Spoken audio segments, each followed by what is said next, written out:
a charlar con Ricardo Foster, un poco para analizar desde el punto de vista de lo que nos puede aportar él como intelectual, como hombre de la ciencia social, a este revuelo de los cuerpos, ¿no?, que se produce como dispositivo de poder y que hemos visto tan claramente este fin de semana. ¿Cómo te va, Ricardo? Buen día. Javier Vicente, Tito Oficina y Elisa de Machado en el programa de Luis de Liga. ¿Cómo andás? Buen día.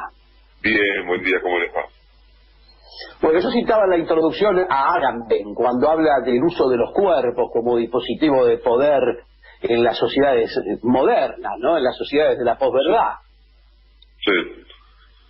A ver, yo creo que ya hace mucho tiempo que el capitalismo se ha apropiado de cuerpos y en muchos casos también de las conciencias y de las almas, ¿no? Los dispositivos mediáticos, culturales, son dispositivos que funcionan a pleno para precisamente capturar conciencias, y a su vez el sistema ha logrado a lo largo del tiempo que una parte importante de la sociedad resigne su propia autonomía, su propia conciencia, su propia libertad incluso, y su deseo de igualdad en pos de lo que alguno ha llamado la servidumbre voluntaria, que es la peor de todas las servidumbres, porque es aquella que no solamente viene de afuera y bajo la forma de la coerción o de la violencia, sino que viene como deseo interior del propio sujeto. Y la sutileza, vamos a poner esa palabra, del sistema de opresión, es que ha logrado que una parte, no de los ricos de la sociedad, sino incluso de los que la pasan mal dentro de la sociedad del neoliberalismo más cruel, que se identifiquen con sus opresores. Ese es un punto, yo diría, dramático de la vida social, de la vida contemporánea, que corta transversalmente a las sociedades de todo el planeta, no solamente a la Argentina, porque a veces pareciera ser que en la Argentina creemos que todo lo que nos ocurre específicamente a nosotros y no tiene que ver con un sistema global. Yo siempre digo que Estados Unidos se convirtió en la potencia hegemónica y dominante del planeta, no solamente con sus portaaviones, con sus misiles, con sus tanques, con su poderío económico, sino también con su tremenda industria cultural, Hollywood.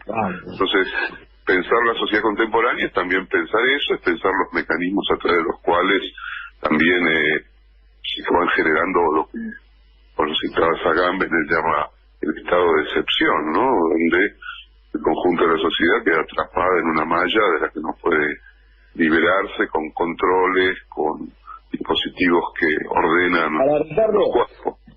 Disculpa que te interrumpa, pero digamos, hablando entre los compañeros este fin de semana, el diálogo era, le tiraron un muerto a Cristina. No, bueno, por supuesto, ahí va, para allá bajar a lo más concreto. Ya se ha cruzado una frontera. Me parece que se ha producido algo casi irreversible en la convivencia democrática argentina. Porque ¿cómo se vuelve de este tipo de situación las tres principales fuerzas que conforman el frente opositor sacando una declaración donde lo único que faltaba era decir que Cristina era asesina, que Alberto era su cómplice y que eran los responsables de la muerte de este joven en Calafate? La verdad es que cuando uno piensa la democracia, la piensa dentro de espacios de conflicto, de antagonismos incluso, pero donde siempre hay un resto de un contrato escrito y no escrito que se intenta no romper. Me parece que la canalla ya ha roto el contrato. Lo hicieron obviamente los grandes medios de comunicación concentrados, que las 24 horas del día desparraman una violencia en palabras y en imágenes que es impresionante, que han roto las fuerzas políticas que deberían ser un mínimo reaseguro de racionalidad del sistema. Entonces la verdad que estamos en problemas porque en un momento como el que estamos viviendo, con la pandemia, tratando de atravesar sobre todo estas 2 semanas para frenar el pico del contagio en la ciudad de Buenos Aires y en el Gran Buenos Aires principalmente, nos encontramos con esta suerte de bombardeo feroz, impiadoso, brutal, que ya no valen las palabras como, qué sé yo, descalificativos. No, acá ya es de otro orden. Acá es parte de una estrategia montada que ya viene hace muchas semanas, donde utilizan todos los recursos, utilizan todo lo que tienen, van eligiendo los distintos temas que se les van presentando y cada uno se convierte en un tema absoluto para tratar de demoler las decisiones del gobierno nacional. Están desesperados porque todo se focaliza en Cristina, la construcción del demonio sigue funcionando también a destajo, y obviamente quieren destruir la propia figura de Alberto Fernández. Pero bueno, el gobierno tiene que responder con acción, sí. ¿Cómo contrarrestamos esa ofensiva, Ricardo? ¿Cómo la frenamos? ¿Cómo contrarrestamos desde el campo nacional y popular esa ofensiva a todo o nada, que ya no reconoce siquiera los límites de la democracia?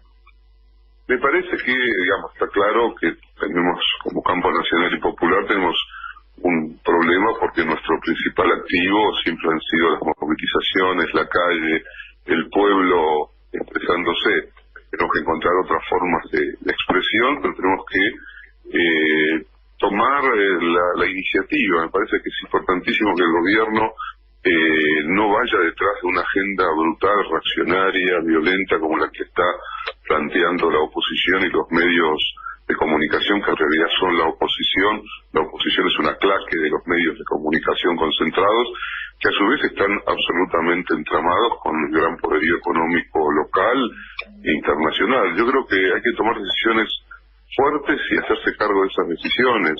Hay que ir sí o sí por el impuesto a las grandes fortunas, hay que iniciar el proyecto de reforma impositiva en la Argentina, hay que seguir avanzando profundamente con el tema vicentino. Me parece que la mejor respuesta del gobierno es seguir haciendo política, es hacer política, diseñando un proyecto hacia adelante, hablando de la salida de la pandemia, sobre todo en términos de cómo se va a impulsar y se va a proteger a todos aquellos que han sufrido muy, muy duramente estos meses de no poder trabajar, o no poder abrir su pequeño comercio, o no poder ir a hacer su changa, y de qué manera, aparte de lo que hasta ahora han sido extraordinarios subsidios, porque un Estado destrozado logró reconstruir el aparato de salud, logró reconstruir un aparato para poder transferir recursos a trabajadores, a trabajadoras, a pequeños empresarios, a pagar los sueldos, el IFE y tantas otras cosas más, pero que se trata ahora es también de mostrar lo que algunos llaman un pequeño plan Marshall. A mí me gusta esa palabra porque remite a otra historia y remite a Estados Unidos, un plan nacional de reconstrucción y reactivación y refundación nacional a partir de hoy mismo, es la mejor respuesta para estos canallas, y creo que hay que salir más fuertemente a hablarle a la sociedad, a explicar lo que se está haciendo, porque se vuelve imprescindible, sobre todo si vemos la total asimetría que existe entre el poderío mediático de esa canalla y lo que nosotros y el gobierno puede transmitirle a la sociedad. Pero creo que tiene que ser, insisto, básicamente una respuesta política, democrática, con convicciones, mostrando qué tiene que hacer el Estado para salir de la oscuridad brutal que ha generado las políticas neoliberales en el macrismo, porque todos hablan obviamente hoy de la pandemia, que lo que ha hecho es simplemente acelerar una destrucción brutal de 4 años de gobierno neoliberal en la Argentina. Por lo tanto, la salida de la pandemia es también imprescindiblemente la construcción de un proyecto que sea antineoliberal en la Argentina. Bueno, me parece que esos son los mecanismos. El campo popular no conoce otros mecanismos que no sea la construcción, la acción y la transformación de una realidad injusta. Y para eso somos gobierno, hemos sido votados por la mayoría del pueblo argentino y tenemos que hablarle a esa mayoría que nos ha votado. A mí ya, te confieso, me importa cada vez menos lo que quieran decir los tipos que están usando una violencia brutal para tratar de deslegitimar precisamente la acción soberana de la democracia. A mí me preocupa aquellos que han depositado su confianza en nosotros, que creían que se abría una oportunidad para salir insisto, de la destrucción macrista, y que siguen creyendo que Alberto Fernández los representa como presidente de la nación, que siguen poniendo su voto de confianza en Cristina Kirchner y en un proyecto que haga más justa a la sociedad argentina. Entonces nosotros tenemos que trabajar para esa parte de la vida social argentina, los que más sufren, los más débiles, los que siguen pensando en un sentido nacional y no están alucinando en movimientos separatistas, los que no imaginan que haya regiones privilegiadas en la Argentina, que son los ricos de la Argentina y que un día se levantan a la mañana y pueden proclamar la independencia, sino que piensan bajo la lógica de los patriotas que fundaron nuestra patria. Así que me parece que hay que ir por ese lado, ese es el camino, y se vienen semanas muy complejas, muy intensas, y así ha sido siempre en la historia argentina. Una vez más, el conflicto corta la vida social y democrática de nuestro país, ¿no? Roberto, ¿cómo estás? Felipe de Oficina. Por ahí, en línea, te iba a preguntar sobre si creías que la derecha estaba preparando algún golpe, pero bueno, en línea con lo que dijiste recién, ¿no? De que hay que seguir a los que han votado y elegido a Alberto y a Cristina, ¿no? Como la conducción, y también con lo que dijiste antes, ¿no? Del oprimido y del opresor. Por ahí nosotros tenemos que ser los que ayudemos a emanciparse, ¿no? Como también decía Pablo Freire, o sea, de iniciar este proceso de emancipación por ahí, ¿no? Del oprimido al opresor. A ver, ser nosotros el conducto de eso, ¿no? Porque yo creo que hay gran parte de la sociedad que lamentablemente es así. Recordad que sacamos 48-41 terminó. O sea, tenemos que achicar que ese 41 se acerque a ese 48, creo. A ver, yo creo que las sociedades contemporáneas ya es inimaginable esas mayorías abrumadoras, 70-80%. Creo que una fuerza política que logra interpelar a la mitad de la sociedad es una fuerza política con toda la legitimidad para avanzar en transformaciones estructurales. En otras sociedades democráticas, por ejemplo parlamentarias, generalmente gobiernan los que tienen el 30-35% de los acuerdos electorales, ni siquiera de los votos un solo partido. En este caso nosotros somos un frente que ha logrado en la primera vuelta, yo recuerdo eso, que se ganó en la primera vuelta, no en un balotaje. Y en la primera vuelta se sacó más de 48 puntos. Entonces yo creo que con esa legitimidad de origen y con la vocación democrática que en realidad siempre ha tenido la fuerza popular, porque ellos son los antidemocráticos, en realidad los antirepublicanos, los que cuando no gobiernan intentan destruir la legitimidad del gobierno de los otros. Ahí no hay democracia, ahí lo que hay es una lógica del pillaje, en realidad. Entonces yo creo que hay que gobernar pensando en las grandes mayorías sociales y populares en nuestro país, pensando en todos aquellos que efectivamente creen que existe la democracia y que en democracia hay que respetar determinadas cosas.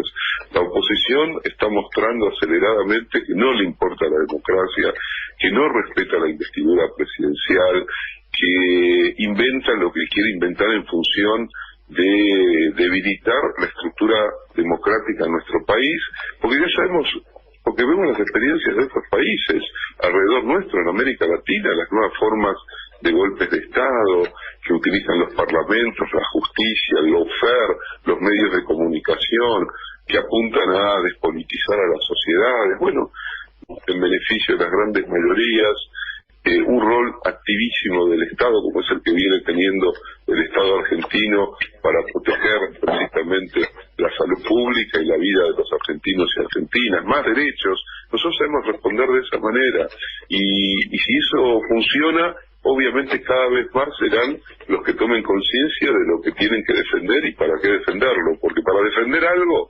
el oprimido tiene que sentir que eso que está defendiendo lo representa profundamente. Si no, no se defiende. A Dilma Rousseff el pueblo brasileño no la defendió porque no se daba cuenta ya en el periodo final de Dilma Rousseff que las políticas de Dilma Rousseff eran supuestamente en beneficio de los pobres brasileños. Se había equivocado mucho ahí ya el PT y Dilma Rousseff. Bueno, nosotros no podemos equivocarnos, tenemos que construir políticas en beneficio del pueblo argentino. Ricardo, un placer como siempre que nos ayudes a pensar en esta mañana donde además estamos angustiados, los oyentes están angustiados, ¿no? Porque sienten en carne propia este ataque artero que se ha producido contra Cristina, contra nuestro espacio político. Así que la verdad que ha sido un bálsamo escucharte en esta mañana, Ricardo Foster. Gracias. Hablar con ustedes, Javier. Abrazo grande con ustedes. Buenísimo, Ricardo Foster, un poco analizando el contexto en que se han dado estas circunstancias en este fin de semana.